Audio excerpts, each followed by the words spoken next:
జీవుడు విశ్వంలోని అదృశ్య రూపం. ఈ విషయాన్ని గురించి కొన్ని విషయాలు తెలుసుకుందాం. ఈ జీవుడు అనేటువంటి పదాన్ని సాధారణంగా మనం ఎప్పుడూ ఉపయోగించాం. జనరల్గా ఒక మరణ సమయంలో వ్యక్తులు ఉపయోగిస్తుంటారు, జీవుడు వెళ్ళిపోయాడు, మనిషి చనిపోయాడు అని. మిగతా సందర్భాలు ఎప్పుడు ఈ జీవుడు అనే పదం ప్రజలు గుర్తు ఉండదు, ఉపయోగంలో ఉండదు, అన్వయిస్తూ ఉండరు. ఈ జీవుడు ఎవరు? ప్రపంచంలో అత్యంత అద్భుతమైనటువంటి విషయం ఏంటంటే మానవులకు జీవుడే. ఈ జీవుని గురించి ఎన్నో పరిశోధనలు జరుగుతున్నాయి, అధ్యయనాలు జరుగుతూ ఉన్నాయి. కానీ కొంతమంది జ్ఞానపరంగా తెలుసుకొని ఉన్నారు, సైంటిఫిక్గా దీన్ని ప్రూవ్ చేయలేకపోతున్నారు. కానీ మనకు సృష్టి గురించి, దైవత్వం గురించి, సృష్టి విధానం గురించి వేదాలు, ఉపనిషత్తులు అన్నీ చెప్పబడి ఉన్నాయి. అనేకమైనటువంటి గ్రంథాలు ఉన్నాయి ఈ శరీరం పైన, జీవుని పైన, జీవాత్మ పైన, చైతన్యం పైన. ఆధ్యాత్మిక పరంగానే మనం ఇప్పుడు ఆలోచన చేస్తాము ఈ సబ్జెక్ట్ గురించి. అది ఒక విధంగా థ్రిల్లింగ్ అనిపిస్తుంది. అసలు జీవుడు అనేవాడు ఉన్నాడా? ఎలా ఉన్నాడు? ఏ రూపంలో ఉన్నాడు? శరీరంలోకి ఎలా ప్రవేశించాడు? ఈ శరీరానికి జీవునికి సంబంధం ఏంటి అన్నటువంటి ప్రశ్నలు అనేకంగా ఉన్నాయి. కానీ ఇదొక వేదాంతమైన సబ్జెక్టు. దీనికి మనకు కొద్దిగా వేద జ్ఞానము, ఉపనిషత్తుల జ్ఞానం కూడా ఉండాలి. జీవ సృష్టి ప్రక్రియ తెలిసి ఉండాలి. దీనికి మనకు వేదాంతాలే ఆధారం. సృష్టి ప్రకరణాన్ని మనకు యోగ వాసిష్టంలో కానివ్వండి, మిగతా పవిత్ర గ్రంథాల్లో కొన్ని రహస్యాలు అక్కడక్కడ ఉన్నాయి. దీన్ని మనం ఒక పరిశోధన దృక్పథంలో ఆలోచన చేసే విషయాలు తెలుసుకోవాలి. ఇందులో భక్తి సారాంశం ఉండదు, కథా సారాంశం ఉండదు, అంత టెక్నికల్గా ఉంటుంది. అంటే అంత శరీరం పైన జరుగుతూ ఉంటుంది విచారణ. కాబట్టి ధ్యానులు, సాధకులు ఒక విషయం గుర్తుపెట్టుకోవాలి. మనం అనుకుంటుంటాం ఇప్పుడు ధ్యానం చేస్తున్నాం, సాధన చేస్తున్నాం, యోగం చేస్తున్నామని. ఒకటి గుర్తుపెట్టుకోవాలి, ధ్యానం చేసేది నువ్వు నేను కాదు, మనిషి కాదు, అంటే ఈ శరీరం కాదు. ధ్యానం చేసేది జీవుడు. మనం అనుకుంటున్నాం నేను చేస్తున్నామని. ధ్యానం చేసేది జీవుడే, ధ్యాన ఫలితాలు జీవునికే, మనకేమీ ఉండవు. జీవుని ఉద్ధరించడమే ఈ శరీరం యొక్క బాధ్యత. ఎందుకంటే జీవుడు అజ్ఞాని. ఆ అజ్ఞానికి జ్ఞానం కలిగించి ఆ జీవునికి మోక్షం కల్పించాలి. మోక్షం నీకు, నాకు, శరీరానికి కాదు, మోక్షం జీవునికి. కాబట్టి మరణించిన తర్వాత ఈ శరీరం ఏమవుతుంది? కాలిపోతుంది, లేదా పూర్తి చేస్తారు, ఖండం చేసేస్తారు. ఇంకా మిగిలి ఉండేది ఏది? జీవుడే. వాడే జీవుడు.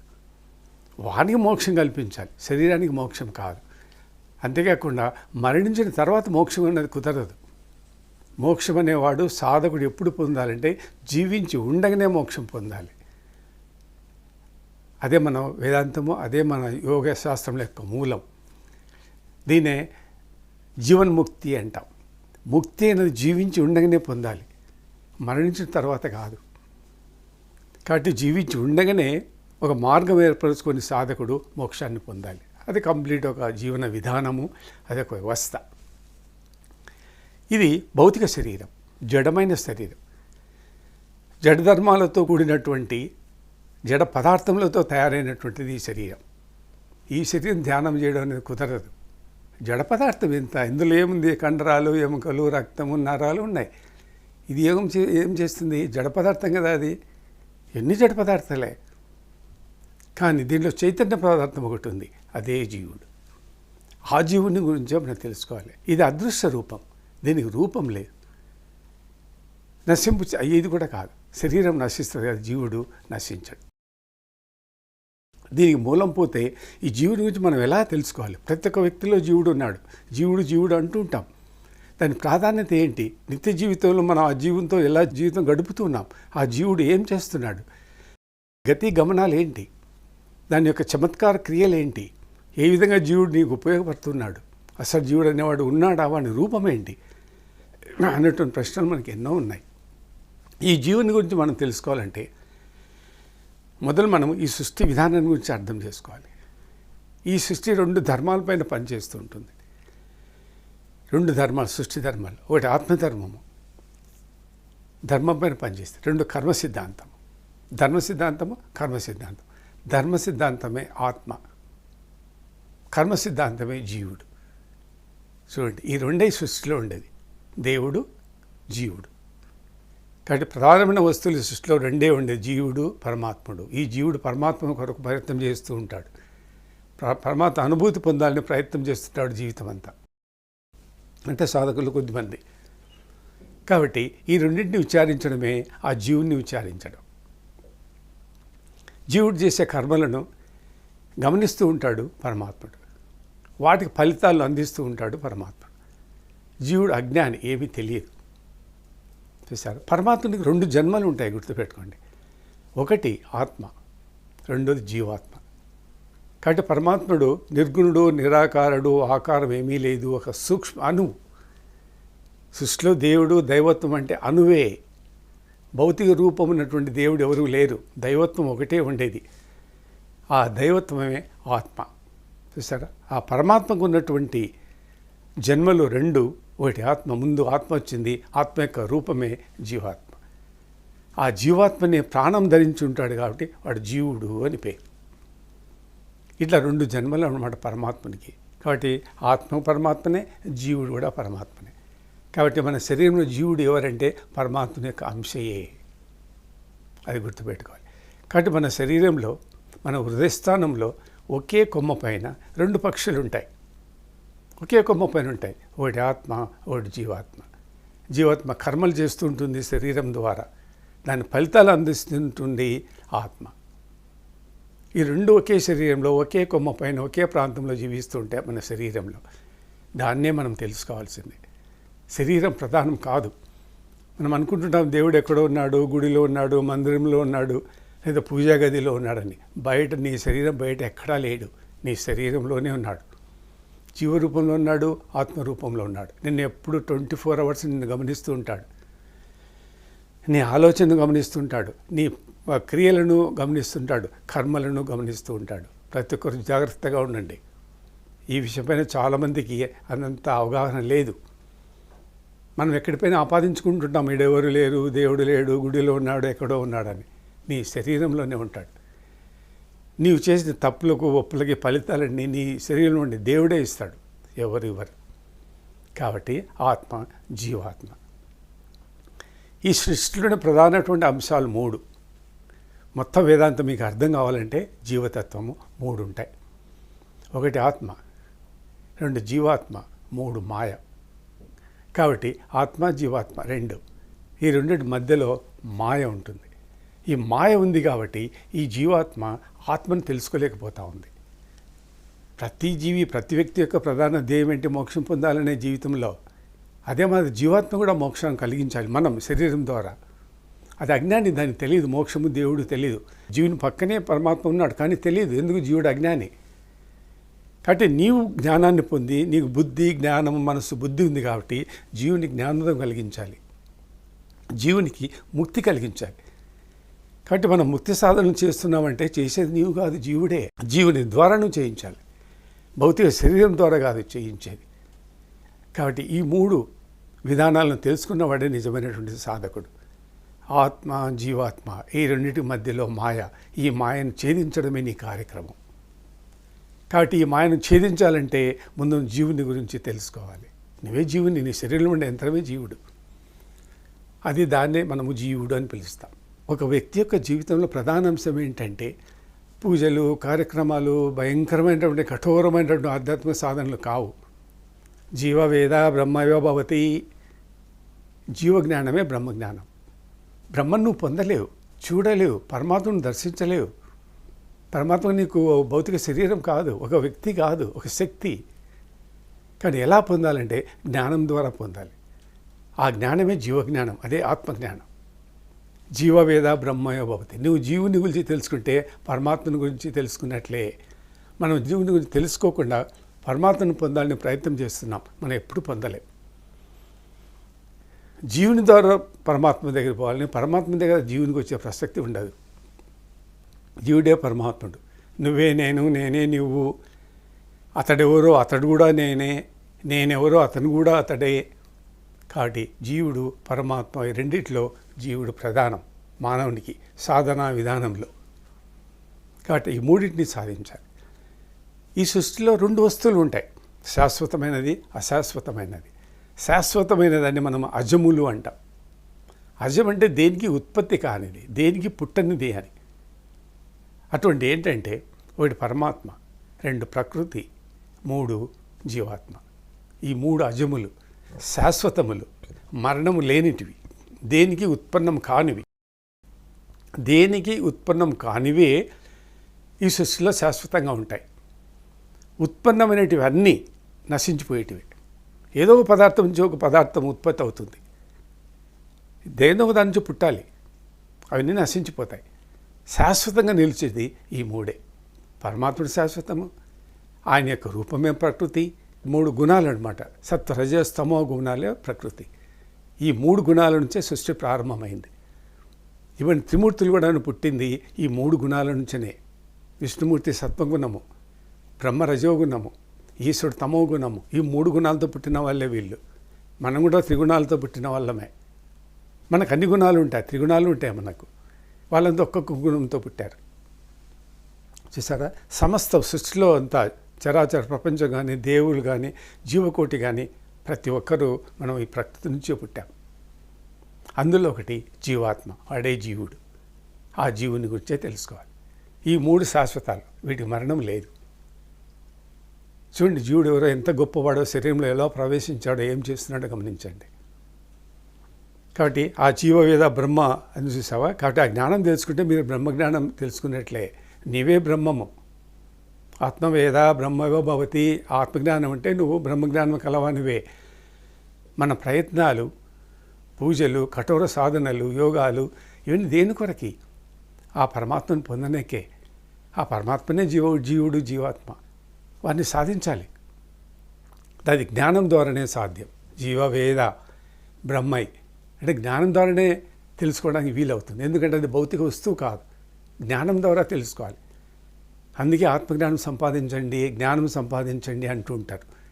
జ్ఞానం అంటే ఏంటి? దేని గురించి? జీవాత్మని గురించే.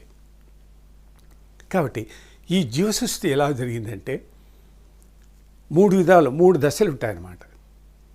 ఒకటి జీవోత్పత్తి. జీవుడు ఉత్పత్తి కావాలి, జీవుడు తయారు కావాలి. ఎక్కడ తయారవుతాడు? భౌతికోత్పత్తి, దేహోత్పత్తి రెండవది. 3వది శరీరోత్పత్తి. 3 దశలు ఉంటాయి జీవునికి. శరీరోత్పత్తి, తల్లి శరీరం తయారవుతుంది. అది భౌతిక క్రియ. తల్లిదండ్రుల శరీరంలో 12 నెలలు జరిగేటువంటి ఒక ప్రక్రియ. కాబట్టి ఆ గర్భంలో భౌతిక శరీరం తయారవుతుంది అంతే. ఈ 12 నెలల డ్యూరేషన్లో తల్లి 9 నెలల గర్భం దాలుస్తుంది, తండ్రి 3 నెలల గర్భం దాలుస్తాడు. అంటే ఈ జీవోత్పత్తిలో తండ్రి కూడా ప్రెగ్నెంట్, గర్భం ధరిస్తాడు 3 నెలల కాలం. తర్వాత 9 నెలలు తల్లి శరీరంలో. కాబట్టి జీవసృష్టి ప్రక్రియ మొత్తం 12 నెలల క్రియలో జరుగుతుంది. కాబట్టి తల్లిదండ్రుల శరీరంలో భౌతిక క్రియ జరిగేది 9 నెలలు, తండ్రిలో 3 నెలలు, తల్లిలో 9 నెలలు. ఇంకా మిగతావి ఇది శరీరోత్పత్తే, భౌతికోత్పత్తి జరిగేది 9 నెలల కాలమే. అందుకే మానవుడు పరమాత్ముని యొక్క స్వరూపము అని అంటుంటారు. తల్లిదండ్రులు తాత్కాలికమే, ఇది ఒక ఏర్పాటు అన్న సృష్టి విధానంలో ఏర్పరిచేట ఒక ఏర్పాటు అంతే. మనమంతా తల్లిదండ్రుల అంశం కాదు, దైవాంశలు. మనమంతా తల్లిదండ్రుల అంశ అనుకుంటుంటాం. కాదు, తల్లిదండ్రులు కేవలం భౌతిక క్రియకే, లౌకిక క్రియకే వేదాంతంలో తల్లిదండ్రుల పాత్ర లేదు. కేవలము లౌకిక ప్రపంచంలో మనం ప్రాధాన్యత ఇచ్చుకుంటాం తల్లిదండ్రి అని. మంచిదే, అది సమాజానికి సంబంధించింది, లౌకికానికి సంబంధించింది. సృష్టి విధానంలో, వేదాంతంలో, సృష్టి ప్రక్రియలో మనకు తల్లిదండ్రుల పాత్ర కేవలము పరిమితం. ఇంకపోతే ఈ భౌతికోత్పత్తి ఏంటి, జీవోత్పత్తి ఏంటి, ఇది మానవునికి తెలియదు. ఈ 2 క్రియలు తల్లిదండ్రుల శరీరంలో జరగవు. ఈ దైవానికి సంబంధించిన క్రియ అంటే జీవసృష్టి ప్రక్రియ అనేటువంటి ఒక వేదాంతం ఉంది. ఎట్లా జీవుడు తయారవుతాడు, ఎట్లా ఈ జీవుడు శరీరంలో ప్రయాణిస్తాడు, ఎట్లా ఈ జీవుడు శరీరం నుంచి బయటకు వెళ్ళిపోతాడు, ఈ క్రియలన్నీ పెద్ద వేదాంతం. దాని జీవసృష్టి ప్రక్రియ అనేటువంటి జ్ఞానం అవసరం మనకి. ఇప్పుడు ఈ సందర్భంలో, ఈ తక్కువ సమయంలో వాటి గురించి చెప్పడం చాలా కష్టం, సమయం చాలు. కాబట్టి ఈ జీవోత్పత్తి క్రియ అంతా పరమాత్మ దగ్గర జరుగుతుంది. భౌతికోత్పత్తి కూడాను పరమాత్మకు సంబంధించిన క్రియనే, మనకు తెలియదు. అయితే జ్ఞానం ద్వారా మనం తెలుసుకోవచ్చు. ఎందుకంటే సృష్టి విధానానికి అంత జ్ఞానం ఉంది, సృష్టి శాస్త్రం ఉంది, వేదాలు ఉన్నాయి, ఉపనిషత్తులు ఉన్నాయి, యోగ వాసిష్టం ఉంది. కాబట్టి ఈ సృష్టి విధానం, మానవ జీవ సృష్టి ఎలా జరిగిందో చాలా విస్తృతమైనటువంటి సబ్జెక్ట్ అన్నమాట. దాని గురించి మనం పట్టించుకోవడం లేదు. ఎవరు పుట్టిన తర్వాత శరీరాన్ని ఉపయోగించుకుంటున్నామే కానీ ఈ జీవుని గురించి ఎవరు తెలుసుకోవడం లేదు. ఇది కూడా వేదాంతము జ్ఞానంలో ఒక భాగమే. ఈ క్రియా విధానం తెలుసుకొని మనం మోక్షం పొందలేం. పూర్వకాలం యోగులందరూ ఈ జీవుని ద్వారానే, జీవాత్మ పరమాత్మల యొక్క సంయోగం ద్వారానే మోక్షాన్ని పొందారు. కాబట్టి జీవుడు అనేవాడు సపరేట్గా ఉన్నాడు, ఆత్మ అనేది సపరేట్గా ఉంది. ఈ ఇద్దరు దూరంగా ఉన్నారు. ఈ ఇద్దరిని కలపడమే మోక్ష సాధన. ధ్యానం కానీ, యోగం కానీ, ఇంకొక ఆధ్యాత్మిక కార్యక్రమం కానీ, దీని ఉద్దేశం అంతా ఏంటంటే మోక్షం పొందడమే. అంటే జీవాత్మ పరమాత్మల కలయిక. దీన్నే జీవ బ్రహ్మైక్య రాజయోగం అంటాం. జీవుడు బ్రహ్మతో కలిసిపోవాలి చివరికి. నీ ఆధ్యాత్మిక సాధనలు, యోగం యొక్క పరాకాష్ఠ ఏంటి? జీవుడు పరమాత్మ కలిసిపోవాలి. ఆ క్రియనే మనం చేయాల్సింది. అదే మనకు అంతరంగంలో జరిగేది. దాన్ని మనం జీవసృష్టి క్రియా విధానం అంటాం.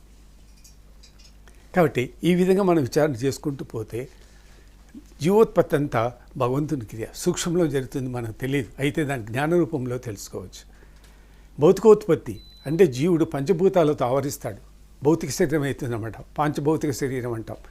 పంచభూతాలతో ఈ భౌతిక శరీరం తయారవుతుంది, ఆవరిస్తాయన్నమాట. తర్వాత పూర్తి జడమైన శరీరము తల్లి శరీరంలో తయారవుతుంది. ఈ విధంగా తయారవుతూ వస్తుంది. ఈ జీవుని యొక్క రహస్యం మీరు తెలుసుకోవాలంటే బ్రహ్మ, పరబ్రహ్మ, ఆత్మ, జీవాత్మ, చైతన్యము, జీవుడు, ఈ 6 స్టేజెస్లో లాస్ట్ వాడు జీవుడు. ఈ జీవుడు ఎక్కడి నుంచి వచ్చాడంటే ప్రాణంతో వచ్చాడు. ఈ ప్రాణం ఎవరంటే పరమాత్ముడే. ప్రాణం బ్రహ్మ, జీవో బ్రహ్మ.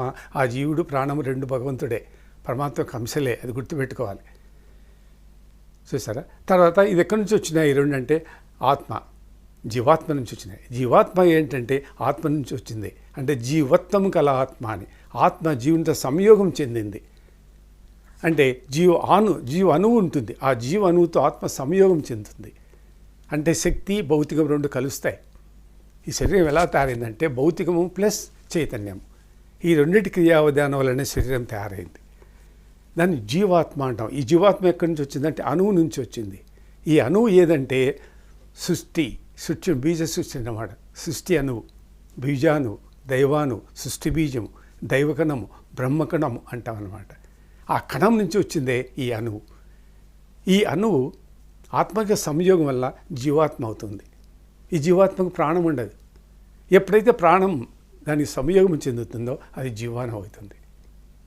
ఈ జీవాణువులో చిత్తం ఉంటుంది. మనసు, బుద్ధి, చిత్తం, అహంకారం 4 ఉన్నాయి కదా, అంతఃకరణాలు. ఈ 4 ఉంటాయి. అందులో చిత్తం ఒకటి. చిత్తం అప్పుడు పనిచేయడం మొదలు పెడుతుంది జీవునిలో. చిత్తం స్పందిస్తుంది. చిత్తం స్పందిస్తూనే నీకేమిందంటే జీవభావం పొందుతాడు జీవుడు. చిత్తంతో జీవభావం పొందుతాడు. జీవభావం ఏంటి? జీవభావంతో జీవత్వం కలుగుతుంది. జీవత్వము అంటే ఏంటి అంటే జీవాణువులో పరమాత్మ యొక్క సంకల్పం ఉంటుంది, పరమాత్మ యొక్క ఉపాధి క్రియ ఉంటుంది, పరమాత్మ యొక్క ప్రాణం ఉంటుంది. చూసారా? ఈ 3 కలయికతోనే జీవభావము జీవత్వం పొందుతుంది. ఈ అణువు జీవరూపం పొందాలి కాబట్టి, పొందడానికి పరమాత్మకు అనుగ్రహం ఉండాలి కాబట్టి ఈ అణువే జీవాణువుగా తయారవుతుంది. ఈ జీవాణు ఆత్మ సంయోగం వల్ల జీవాత్మ అవుతుంది. ఈ జీవాత్మ ప్రాణ సంయోగం వల్ల జీవుడు అవుతాడు. ఇవన్నీ 6 వేరు పదాలే కానీ ఈ 6 పదాలు ఒకే భావానికి సంబంధించిందే. అంటే ఈ జీవుడు 6వ దశ. ఈ జీవుడు 6వ దశకు రావడానికి దీనికి ముందు ఎన్ని ప్రక్రియలు ఉన్నాయో చూడండి.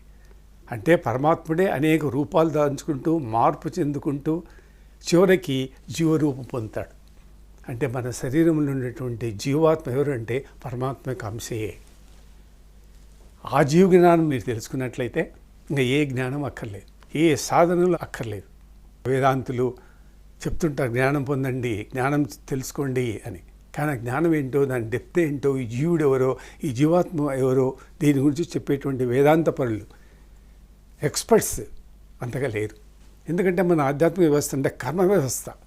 ఇప్పుడు అంత కర్మలకు దారితీస్తుంది. కాబట్టి ఆ విధంగా తెలుసుకుంటారు. తర్వాత జీవరూపం పొందుతుంది. ఈ జీవరూపం ఎలా పొందుతుందంటే తల్లిదండ్రుల శరీరంలోని రక్తము మాంసం వల్ల ఇది జీవరూపం దాలుస్తుంది. ఈ విధంగా వచ్చేదే జీవుడు. ఈ జీవుడే మన శరీరంలో ఉండేది. ఆ జీవరూపాన్ని గురించే మనం తెలుసుకోవాలి. కాబట్టి దీన్ని మనము రకరకాల పేర్లతో పిలుస్తూ ఉంటాం. జీవుడు అని, జీవాత్మ అని, ఇంకొక పేరు అన్నిటి మూలభావం ఒకటే, పరమాత్ముడే. ఆత్మనే అనేక రూపాలుగా మార్పు చెందుకుంటూ వచ్చింది. ఆ మార్పులే మనం ఈ సృష్టిలో ఉండేది ఒకటే ఒక వస్తువు, రకరకాల వస్తువు లేవు, ఒకటే వస్తువు ఉంది. దాన్ని అవస్తువు అంటారు. అవస్తువు అంటే వస్తువు కానీ అవస్తువు, అదే ఆత్మశక్తి. దేవుడు అనేది శక్తి, రూపం లేదు, నామం లేదు, బ్రహ్మ మనిషి కాదు, వ్యక్తి కాదు, ఒక శక్తి. కాబట్టి ఆ పరబ్రహ్మలో ఉండేది ఏంటంటే ఆత్మశక్తే. పరబ్రహ్మలో ఉండేటువంటి వస్తువు ఏంటంటే ఆత్మనే. ఆత్మశక్తితో కూడిన వాడే పరబ్రహ్మ. మరి ఆత్మ ఏంటంటే ఆత్మశక్తియే. ఎందుకు పరబ్రహ్మ ఆత్మ అంటే ఈ ఆత్మలో చైతన్యం ఉంటుంది, క్రియాశీలత ఉంటుంది. అందుకని దీన్ని ఆత్మ అంటారు. విశ్వ చైతన్యం అంటే ఆత్మనే. పరబ్రహ్మ నిర్గుణం, నిరాకారం, తెలియదు ఎవరికి. కాబట్టి ఆ అవస్థ ఏదో వస్తువు కానిది ఆ వస్తువుని తెలుసుకోవాలి. ఆ వస్తువుని తెలుసుకోవడమే ముఖ్యమైనటువంటి సాధన మానవునికి. కాబట్టి ఈ జీవుడు ఈ విధంగా ప్రక్రియ చెందుకుంటూ శరీరంలో చేరి శరీర కర్తవ్యాలు నిర్వహిస్తూ ఉంటాడు. ఈ జీవునికి కొన్ని బాధ్యతలు ఉన్నాయి. ఆ బాధ్యతలు నిర్వహించేది ఎవరు? జీవుడే. కాబట్టి ఈ సృష్టిలో జీవం అనేటువంటి పదార్థం ఒకటి ప్రత్యేకంగా లేదు. ఈ సృష్టిలో ఉండేది ఒకటే ఒక వస్తువు, ఏకమైవాద్వితీయ బ్రహ్మం ఒక్కడే సృష్టిలో ఉండేది. దుమ్ము నుంచి, ధూళి నుంచి, మహాజంతువు, మహాజీవి వరకు పరమాత్మకు అంశలే. అంతవరకు ఏకమేవాద్వితీయ పరమాత్మను అద్వితీయుడు. ఏది లేదు ఈ సృష్టిలో, అంతా శూన్యం. సర్వం కల్విదం విద్య, సర్వం కల్విదం. ప్రతి ఒక్కటి ఈ సృష్టిలో పరమాత్మనికి రూపమే. బహుశా ప్రజాయేవా అని చెప్తాది వేదం. అంటే నేనే అనేక రూపాలను ధరించి ఈ సృష్టిని నిర్మిస్తాను. కాబట్టి ఈ జగత్తు సృష్టి అంతా పరమాత్మనికి అంశయే, అణువే. ప్రకృతి అణువు, లేతే సృష్టి బీజం అన్నమాట అణువు. ఆ అణువులోనే సృష్టి అంతా ఉంది. ఇంత పెద్దంత సృష్టి ఎక్కడ ఉంది? మనమంతా ఎక్కడున్నామంటే అణువులోనే ఉన్నాం. ఆ అణువులోనే మనం తెలుసుకోవాల్సింది. కాబట్టి పరమాత్ముడికి కొన్ని బాధ్యతలు, డ్యూటీసు, కార్యక్రమాలు, ఉపాధులు ఉన్నాయి. కాబట్టి జీవుని కూడా సృష్టించాడు. సృజనే శక్తి ఉందన్నమాట పరమాత్మనికి. అంటే సంకల్ప శక్తి. సంకల్పంతోనే ఒక పనిని సాధించడం. ఆ పరమాత్మ యొక్క సంకల్ప శక్తితో జీవుడు రూపొందాడు. బ్రహ్మ, పరబ్రహ్మ, ఆత్మ, జీవాత్మ ఇట్లా రూపాంతరం చెందుకుంటూ చివరికి జీవుడు అవుతాడు. ఆ రూపంగా వచ్చిన వాడే పరమాత్ముడు. ఈ జీవునికి, మన శరీరంలో జీవునికి పరమాత్మకు సంబంధం ఏంటి అంటే, జీవునితో అనాది కాలం నుంచి పరమాత్ముడు సంబంధం పెట్టుకొని ఉన్నాడు. మన శరీరం ఉంది, ఇది కేవలం ఇండిపెండెంట్ శరీరం కాదు. ఈ శరీరానికి పరమాత్మనికి సంబంధం ఉంది. దాన్ని మనము ఉపాధి అంటాం. పరమాత్మనికి ఉపాధి, శరీర సంబంధం పెట్టుకున్నాడు దేవుడు. ప్రతి ఒక్క జీవి పరమాత్మతో సంబంధం ఉంది, గుర్తుపెట్టుకోండి. ఎందుకు? నీ శరీరంలో ఉన్న ప్రాణం పరమాత్ముడే, జీవి పరమాత్ముడే, జీవాత్మ పరమాత్ముడే. కాబట్టి అన్ని పరమాత్మతో లింక్ అయి ఉంటాయి. కాబట్టి ఉపాధి సంబంధం ఏర్పరచుకున్నాడు దేవుడు మన శరీరంతో. ఆ ఉపాధి సంబంధాన్ని మనం తెలుసుకోవాలి. ఏంటి ఆ ఉపాధి సంబంధం అంటే? ప్రాణం. శరీరం తయారైంది, జీవుడు ఉన్నాడు, జీవాత్మ ఉంది, అన్నీ ఉన్నారు. కాబట్టి ఈ జీవునికి ప్రాణం కావాలి కదా. ప్రాణం లేదు, జీవుడు లేడు. జీవునిలో ప్రాణం ఉంది. ఆ ప్రాణం ఎవరు? పరమాత్ముడే. కాబట్టి ఆ ప్రాణ ఉపాధి, శరీరానికి సంబంధించినటువంటి ప్రాణము అన్నటువంటి ఉపాధి కర్తవ్యంతో పరమాత్ముడు ఈ జీవితో సంబంధం ఏర్పరచుకొని ఉన్నాడు, శరీరంతో సంబంధం ఏర్పరచుకొని ఉన్నాడు. కాబట్టి ఆ ప్రాణం లేని జీవుడు లేడు, జీవుడు లేని జీవాత్మ లేదు, జీవాత్మ లేని ఆత్మ లేదు, చైతన్యము లేదు. మూలం అన్నిటికీ పరమాత్ముడే. ఆ మూలం నుంచి లాస్ట్కి వచ్చిందే జీవాత్మ. కాబట్టి పరమాత్మ యొక్క అంశయే జీవుడు. పరమాత్మ యొక్క సృష్టి గర్భకారణమైనటువంటి శక్తిని, తన రూపాన్ని, తన శక్తిని బీజంలో నిక్షిప్తపరిచాడనమాట. బీజం, అణువు. ఏది ఆ బీజం? మానవ సృష్టికి శుక్లం, మానవ శుక్లం ముందు వేస్తే వీర్యం, ఆ వీర్యంలో ఉండేదే జీవుడు. జీవుడు ఎక్కడున్నాడు? జీవాత్మ ఎక్కడుంది? ఆ శుక్లంలోనే ఉన్నాడు. అందుకే తత్వమసి అంటారు. తత్ అంటే పరమాత్ముడు, తత్వమసి తత్ పరమాత్మ, త్వం జీవుడు. ఆ త్వం నుంచి వచ్చినవాడే త్వం, అంశ, పరమాత్మకు అంశయే జీవుడు. త్వం అసి అయితివి. శరీరంలో ఏ జీవరూపం అయితే ధరించున్నాడో వాడు ఆత్మ యొక్క అంశయే తత్వమసి. కాబట్టి బ్రహ్మ పదార్థమే పరబ్రహ్మ. మాయారూపంలో ఉంటాడు దేవుడు, మాయా శరీరం కలిగి ఉంటాడు, మాయోపాధి కలిగి ఉంటాడు. జీవుడు శరీరం ధరించి ఉంటాడు, భౌతిక ఉపాధి, సంసార జీవనం, సంసారం గడుపుతూ ఉంటాడు. కాబట్టి ఆ సంసార జీవియే జీవుడు. వీడు అనేకమైనటువంటి జన్మల్లో ఎత్తుతూ ఉంటాడు, అనేక సంసారాల్లో పుడుతూ ఉంటాడు. సంసార ఆసక్తి ఎక్కువ జీవునికి. ఈ జీవుడు శరీరంలో సంచరిస్తూ ఉంటాడు, ఒక చోట అంటూ ఉంటాడు. చాలా సూక్ష్మమైనటువంటిది అనమాట. కళ్ళల్లో ఉంటాడు, జాగ్రత్త అవస్థలో ఉంటాడు, నిద్రావస్థలో ఉంటాడు, స్వప్నావస్థలో ఉంటాడు, తుర్యావస్థలో ఉంటాడు, సుష్మ్నావస్థలో ఉంటాడు. ఒక్కొక్క దశలో ఒక్కొక్క చోట జీవుడు ఉంటాడు. ఒక ప్రాంతం అనేది ఉండదు, కానీ మూలస్థానం మాత్రం ఇదే, ఇక్కడే ఉంటాడు. కానీ అంత సంచరిస్తూ ఉంటాడు శరీరం అంతా. జీవునికి గతి గమనాలు ఉన్నాయి, తిరుగుతూ ఉంటాడు, సంచారం చేస్తుంటాడు, దిశా దశలు ఉన్నాయి. జీవుడు మన శరీరం బయట నుంచి శరీరంలోకి వస్తాడు, మరణించిన తర్వాత శరీరం నుంచి బయటకు పోతాడు. ఈ క్రియ ఎలా జరుగుతుంది అంటే జీవునికి గతి గమనాలు ఉన్నాయి. అదే మన శరీరం ఒక ప్రాంతం నుంచి ఇంకొక ప్రాంతాన్ని పోతూ ఉంటాడు. మనం జీవించి ఉండగానే ట్రాన్స్ యోగం అని చేస్తుంటాం, ఇతర లోకాలకు పోతూ ఉంటాం మనం ట్రాన్స్ యోగంలో. అంటే జీవాత్మ పరమాత్మ నుండి విడదీయుట. అది ఎలా జరుగుతుంది? జీవునికి గతి గమనాలు ఉన్నాయి కాబట్టి మనం ఆ సాధన చేయగలుగుతున్నాం. సమాధిలోకి జీవుడు ఎలా వెళ్ళిపోతాడు? దాని గతి గమనాలు ఉన్నాయి కాబట్టి అది చేస్తున్నాడు. కాబట్టి శరీరం నుంచి బయటకు పోతాడు, శరీరం నుంచి లోపలికి వస్తాడు. శరీరం లోపల కూడాను అంతరంగా ప్రయాణం చేస్తుంటాడు, నాడుల్లో సంచరిస్తుంటాడు, అనేక కేంద్రాలలో సంచరిస్తూ ఉంటాడు. ఎందుకంటే జీవుడు సూక్ష్ముడు, సూక్ష్మాతి సూక్ష్ముడు, తిరుగుతూ ఉంటాడనమాట. కాబట్టి పరమాత్మనికి ఆవర్తనే జీవుడు. వివర్త అంటే రూపం దాల్చడం. పరమాత్మనే జీవరూపం దాల్చాడు అనమాట. ఆ జీవుడే మన శరీరంలో ఉండే.